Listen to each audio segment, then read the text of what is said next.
Thanks for the intro. I just have to say at the top as well that just listening into the last set of speakers and seeing the list of speakers that we've got throughout the information day today, for me, almost 25 years ago, I was diagnosed with my condition, and none of this sort of thing existed. There were very limited support networks.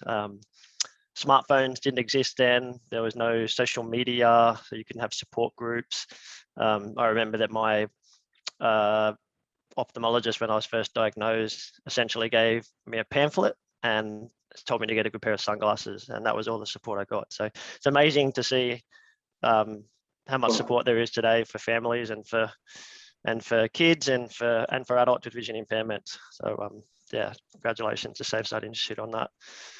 For me, my story, as I said, I was diagnosed about age 15 with Usher syndrome. I knew I was hearing impaired from age 3, but at age 15, I was diagnosed with retinitis pigmentosa, and shortly after that, I was after seeing a geneticist, I was diagnosed with Usher syndrome. I've never had a genetic test to confirm what type of Usher syndrome, but we do know based on the conditions that I have that it is Usher syndrome. Yeah, I mean, I sort of found my way into sport, back into sport at an older age, and when I was younger, I was quite passionate about sport. I played a lot of sport, played at a high level, and not long after I was diagnosed with my vision impairment, probably within 2-3 years, actually, I just gave up sport altogether because it was too hard to play sports against other people who were able-sighted or able-bodied, and I didn't at the time really know that there were any sports that I could play against other vision impaired people, and there probably wasn't much around at that time anyway. So for me, just being so competitive and loving sport so much, I just decided I'd give it up, and yeah, it took a number of years for me to come back around to find sport. I was sort of challenged by a psychologist that I still consult today. This was probably 12-13 years ago, and she challenged me to find things that I was passionate about. And one of those things, as I said, that I was doing when I was younger was sport. And through that, I found out that I was eligible to compete in Paralympic sports, that my vision had deteriorated to a point that I was classifiable, as we say in sporting terms. And I went along to an Australian Paralympic Committee talent search day and tried out for all the different sports. And the sport that stood out for me was triathlon, or paratriathlon as we call it. Interestingly, or funnily enough, I couldn't swim the length of a 50-meter pool at the time, so I never learned to swim as a kid. And so I thought, well, going to the Paralympic Games is a big enough challenge, so I thought I'd make it even harder for myself by learning to swim and trying to learn to swim fast at the same time. That's unbelievable. Yeah, so I'm still learning to swim fast. There's still guys that are much faster than me in the pool and in the ocean, but when I look back at where I started from and what I'm doing now, I've definitely come a long way, and it's still something, as I said, that I'm still learning and getting better at. But for me, yeah, this 10-year journey to get to this point where I've qualified for the Paralympics in Tokyo and hurdles along the way, but particularly, yeah, the opportunities I've had, I could never imagine when I started that initial goal of becoming a Paralympian, and now I find myself here today talking to everyone here. Brilliant. Thank you, Jonathan. Much appreciated. Amy, over to you. Oh, your mute is on at the moment. Oh, okay. I think I've got it now. Hi, everyone. I'm Amy, as Michael introduced me, and I compete in the sport of goalball, which is a sport specifically designed for people who have blindness or low vision. It was actually invented after World War II as a rehabilitation sport for blind, and visually impaired war veterans. Bit about me, I guess. I'm 19 years old. I finished my high school certificate last year, and I'm currently in my first year uni studying law and business.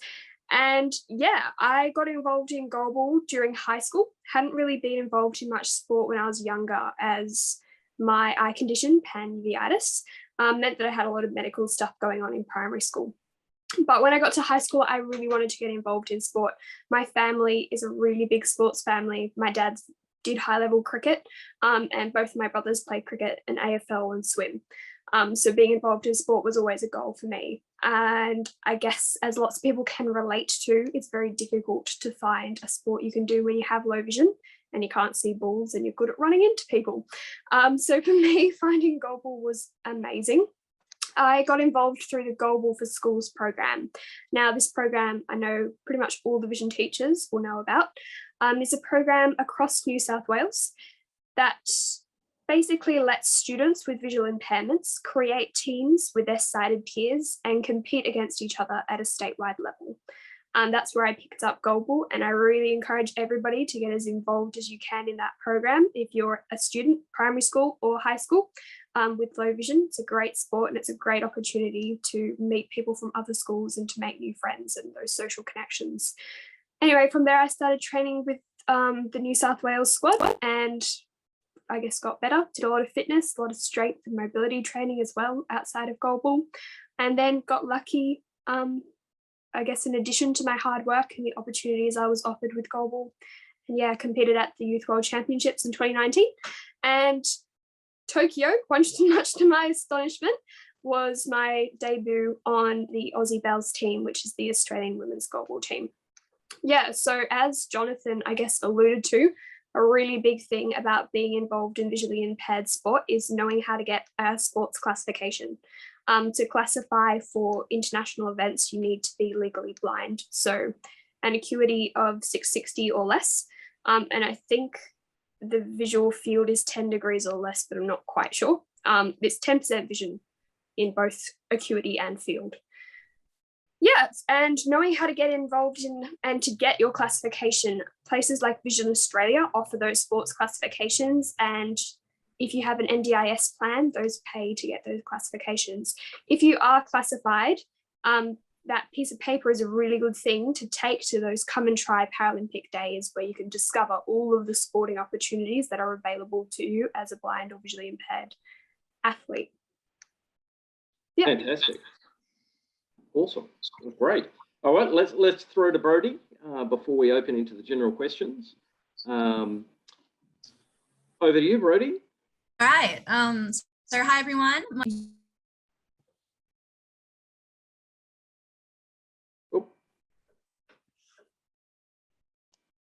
Sorry, I got muted.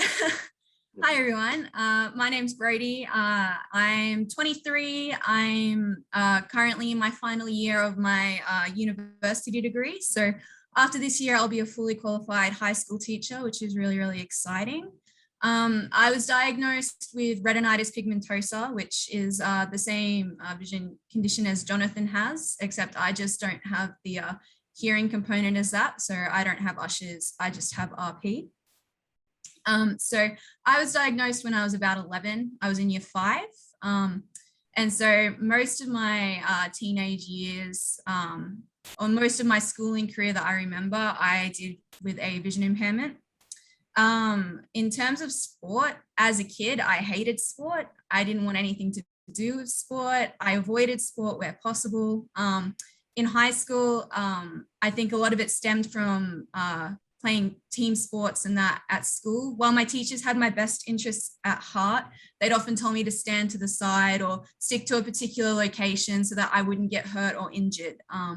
But it made the sport for me a lot less fun. That and kids wouldn't pass the ball to me and that because they'd know I'd drop it or make some kind of mistake. So my experience with sport was very limited and I didn't enjoy it much at all. So to have qualified and competed at a Paralympics is something that I'm still kind of pinching myself about because it's definitely wasn't a childhood dream of mine to compete in a high level of sport. I first got into sport when I was about 15, so in about the middle of my high school journey. And I was participating at a Braille camp because my condition's degenerative, which means it gets worse over time.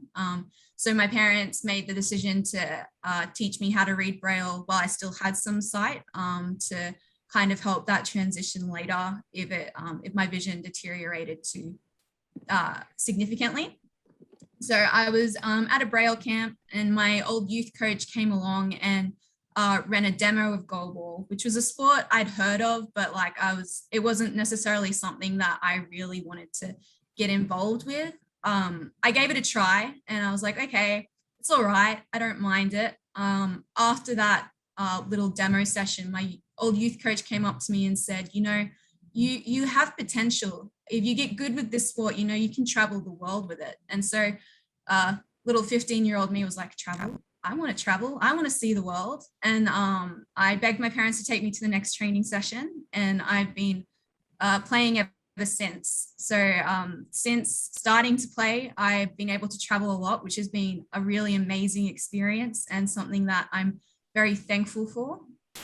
And through a lot of hard work and effort and applying myself to my training, I was lucky enough to be selected for the Australian youth team in 2017, and led that team to our Australia's first ever gold medal in goalball at the Youth World Championships. And then following that, I debuted in the Aussie Bells, which is the women's goalball team, as Amy said, in 2018, and was fortunate enough to then be part of the team qualifying for the Paralympics and being selected to participate in the Paralympics in Tokyo 2020. So it's been a whirlwind experience, but I'm super grateful for it. And I'm excited to see where the future of sport goes after its great coverage in Tokyo this year. Fantastic. Okay, so now the first question I'm going to ask isn't really necessarily a VI question. It's more, we live in a world where there are big barriers around our country. So you have uniquely all hopped onto a plane and gone to a foreign place far, far away. So both as an athlete, in terms of the experience as an athlete, as a traveller in a world that's got so much going on, and I suppose as a VI adult, do you want to reflect on what that's like? And that's all three of you. So it's definitely unique to be granted an exemption to travel under the current circumstances. Again, is something else that I don't think any of the three of us take lightly. It's been a huge privilege to be able to go over to Tokyo and represent Australia, especially considering these games weren't meant to go ahead. So to even get to Tokyo in itself was a major milestone, and something that the gravity of that definitely hit me very, very significantly. But yeah, it's been an amazing opportunity. And I think the coverage that Paralympic sport has gotten because of this journey and the commitment and effort that everyone on the team put in to get there, I think it's exposed a variety of sports a lot more to everyone else. And I feel like it's given young kids that, like, I wish I had have had the same exposure to disability sport when I was a kid, because it might have changed my attitude to sport and gotten me involved in a community group that I felt included in at a much younger age. That's great. So Amy, did you come under any pressures to not go? Was your family comfortable that this was safe, or was this seen as kind of crazy going overseas in this day and time? Yeah, I guess it depends on which part of my family you asked. For my dad, I didn't do the selection camp for Tokyo last year because I wanted to prioritise my schooling and my HSC, and my dad thought that was absolutely crazy. So I think no matter what happened, going to Tokyo, even in this COVID environment, that for him, that was just an exceptional opportunity and one that I should push myself to take and be good enough for. But then I guess my mum and my grandparents were a bit more concerned because my condition that I have, pan-uveitis, is an autoimmune condition. So the medications that I'm on involve low-dose chemotherapies and immunotherapies, which means that my immune system is actually compromised. So I'm at increased risk when it comes to COVID. I am double vaccinated. Everybody who was on the Australian Paralympic team was double vaccinated before they went across. And my doctors didn't really express too much concern. So yeah, my grandparents, I think, were a bit more astounded that I went across than the rest of my immediate family were, but it was an opportunity I wanted to take, and to me, the risk didn't seem that great, so I gave it a go. And I suppose, Jonathan, your reflections, did you find that the supports that you would expect, or at least the orientation that you would normally expect, were there, or did it feel like business as usual? In what way do you mean? Sorry. Just in this day and age of the last 18 months, kind of going overseas, did you find that kind of orientation of this is where things are, this is how things are going to work, felt like you had the supports and the knowledge that you'd normally have? Oh, I think Jonathan may have frozen. Let's see if it comes back. If not, okay, I'll... Perspective.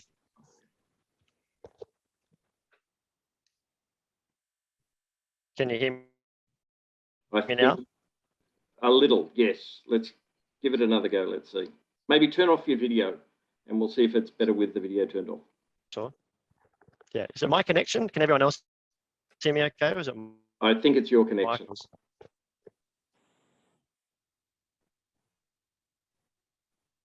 There we go. Okay. All right. I'll keep going. You just show me if you can't hear me. Okay. My perspective, this not really any. Oh, hang on. I'll just turn off my video then, see if that helps. Yeah. All right. Is that any better? I think so. Okay. Yeah, from my perspective, in terms of orientation, this event didn't feel too much different for me compared to other events. So being vision impaired and having traveled all over the world for the last 10 years in the sport, and also apart from that, I've been a backpacker for many years prior to getting into sport, into international sport. And no matter where I go, anywhere that's a new environment is always going to throw up a whole lot of challenges, whether I'm, in a team environment with staff around me and when I race, I have a guide and they're there to support me too, or whether I'm traveling with a partner or, with a friend, it's always going to throw up challenges. Any new environment it creates that anxiety, and you have to adapt. So for example, in the building that we're all staying in Tokyo, in the athlete village, it took me for the 2 weeks that I was there, probably took about a week before I actually knew where everything was in terms of navigating the building, because as the girls would know, all the hallways were super, super dark. There was terrible lighting. I fortunately had a torch with me, so I had to use that to navigate most times. And the building was really weirdly designed in that the paths went off in odd directions. And so it took about a week where I relied on my race guide that I was rooming with to actually go and do things, go and get food and do laundry and that sort of thing. And then from that point, when I was comfortable with everything I was able to navigate. So in that sense, it was definitely challenging, but I think that's a challenge that comes with traveling anywhere in the world. But fortunately for us, we had a lot of support, probably more than I would have actually imagined with Paralympics Australia. They went above and beyond to look after the athletes and the staff. And I just felt really well supported throughout that whole experience at the Games. I don't know if that answers your question, but that's my perspective on that side of things. Are you all out of quarantine? No. I am. Yeah, I was on one of the earlier planes to come back, so therefore, obviously, getting out of quarantine yesterday was my first day out. Lucky. I'm up to day 11. So yeah, day 11 also. Getting there. There we go. So just to rub salt into the wound, I was approved to be able to do quarantine at home as well. So that made it a lot easier than those that are in the hotels. And do you have a favourite moment or highlight of Tokyo? It's a pretty amazingly unique experience. I definitely do. In terms of goalball as a whole, this was very much a history-making experience for Australian women's goalball, which Amy, I'm sure, will agree with. We won our first game in 25 years against Canada this year. So it was our first time winning a Paralympic game in 25 years. Not only that, we followed that up by beating the current world champions, Russia 4-1, and qualified for our very first ever quarterfinal at a Paralympic Games. So we might not have walked away with a medal, but we still definitely made history as a goalball, as Australian athletes, and that's really, really cool. My personal highlight was scoring against Russia, though. I wasn't expecting to score a goal, and I scored a goal, and you'd think I would have changed sports because I did the biggest high jump you could ever possibly see on court. But yeah, that's just my highlights. Fantastic. Amy, any highlights for you? Yeah, I have to second that. I don't think anything can beat just being part of that Aussie Bells team and that experience and making history and being involved in that. But I guess outside of goalball, it was just really nice to be in a community of people who come from different backgrounds of life, different walks of life, and all have different abilities, I guess, in terms of what their bodies can do. But what we all had in common was that we were pushing our bodies to be athletes and to perform to the best of our abilities. But also, I guess it was a really empathetic environment because everybody could relate to, I guess, the difficulties that come with having a disability. So being a part of that atmosphere and just the Paralympic vibe in general was really cool. Amazing. Okay, I'm going to ask one more question because, as usual, I'm running everything late.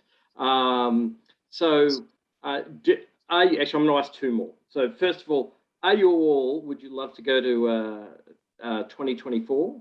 Is this kind of on the mental wish list?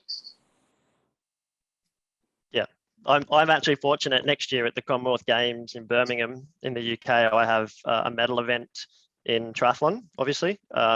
Unfortunately, at Commonwealth Games, not every single Paralympic sport gets to have a sport there or even a medal event. So there's I think 6 classes of disability in triathlon, and only the vision impaired category we're fortunate to have a medal event. But fortunately for myself and my race guy, we have that opportunity. Oh, I think we just also competing in the games with as well, which is going to be quite exciting. And then it's only 2 years on us. So. And guys, are you going to be there? Yeah, it's only 2 years on to Paris after. I think we've just lost you, Jonathan. It's just breaking up. Yeah, Paris is definitely on my radar. I can't speak for Amy. Originally, it wasn't. Originally, this was going to be my last stint because it does competing at this kind of high level of sport takes a lot of commitment, financially, motivationally, physically, mentally. And as I said, I've been playing since I was 15. So it's been quite a length of time. So originally I was going to hang up my shoes, but after competing again, I don't think I can quite do that just yet. Amy, dare you say? Yeah, I'm not sure. I'm definitely staying involved in goalball, and I'd like to see where the senior programs go. But I'm always one to set like short-term goals, I guess. I really like short-term goals, thinking about next year or the little things I want to improve in goalball. Going to another Paralympics would be amazing, but I guess it's not the thing that I have stuck on my mirror in front of me at the moment. And the last little question I'm going to ask is, do you, so taking it back from the school, but focusing on what you've achieved, do you feel that if at school, generally activities and sports have been more accessible right from an early age, that it would make a difference to where you are today and what given that you're already achieving amazingly, or to other people? Yeah, I touched on this a little bit with my personal story. As I said, I didn't like sports as a kid because I didn't feel like I could participate, or I felt like I was on the outside and couldn't really fit in like everyone else seemed to fit in with sports. So that kind of stemmed my negative attitude towards it. And I reckon, and as I've also mentioned today, the wide coverage the Paralympics got has been, I think, really beneficial to disability sport across Australia and opened up a lot of those pathways that might have been blocked. I know we're short for time, but I also just really want to just point out, I didn't know about the Paralympics in a lot of detail until the 2016 Rio Paralympics. That was only 5 years ago. Prior to that, I'd heard of the Paralympics, but I'd never really seen any of the sports, never really heard of anything. And it pains me to say this, but I considered the Paralympics to be the Special Olympics, which it very much is not.